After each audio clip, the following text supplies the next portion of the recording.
వాని పేరేంటంటే విననివాడు. విననివాడు వీడు మహా చమత్కారి. దేవుని మందిరానికి వస్తాం, ఉంటాం, కానీ దేవుని వాక్యాన్ని విననివ్వడు. విన్న వాక్యముని హృదయములో వాడు భద్రపరుచుకోడు. 3 రకాలైన ప్రజలు వస్తారు దేవుని మందిరానికి. అది ఒక మెడికల్ కాలేజ్. ప్రొఫెసర్ థియరీ చెప్పేశాడు, ఇప్పుడు ప్రాక్టికల్ దగ్గరికి తీసుకుని వెళ్ళాడు, ల్యాబ్కి తీసుకుని వెళ్ళాడు. ల్యాబ్కి తీసుకుని వచ్చి స్కెలిటన్ బాడీస్ ఉంటాయి కదా, చనిపోయిన బాడీ, ఎంబీబీఎస్ స్టూడెంట్స్ని తీసుకుని వెళ్ళి 3 బాడీలు ఉంటాయి.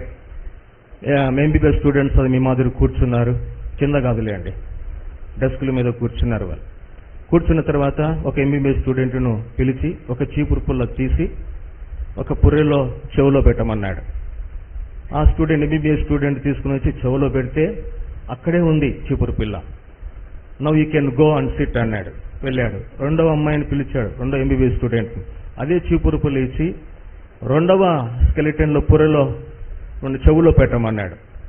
పెడతానే ఈ చెవులో ఆ అమ్మాయి పెట్టిన వెంటనే అదే చీపురు పుల్ల ఈ చెవులకి నుండి వచ్చేసింది, సర్రమని వచ్చేసింది. No you can go and sit అన్నాడు. మూడవ అబ్బాయిని పిలిచాడు. మూడవ స్కెలిటన్ ఉంది కదా, అదే చీపురు పుల్ల తీసుకొని చెవులో పెట్టమన్నాడు. చెవులో పెట్టిన వెంటనే అది మెల్లిగా అటు తిరిగి గుండె దగ్గరికి వెళ్ళి ఆగిపోయింది. అర్థమై ఉంటుంది మీకు. 3 రకాలైన ప్రజలు, ఒకే చీపురు పుల్ల. ఒకటి చెవులో పెడితే పోలేదు, అక్కడే ఉంది. రెండవది చెవులో పెడితే ఈ చెవులో వచ్చేసింది. మూడవది ఈ చెవులో పెట్టిన వెంటనే గుండె దగ్గరికి వెళ్ళి ఆగిపోయింది. 3 రకాలైన ప్రజలు. దేవుని మందిరానికి వస్తాం, వింటాం, అక్కడే ఉంటుంది వాక్యం. మొదటి రకం. రెండో రకం, ఈ చెవున వాక్యం వింటాం, ఈ చెవున వదిలిపెడతాం. 3 రకాలైన ప్రజలు. ప్రభు స్తోత్రం. మీరందరూ 3 రకాలైన ప్రజలని మేము ఆశపడతా ఉన్నాం.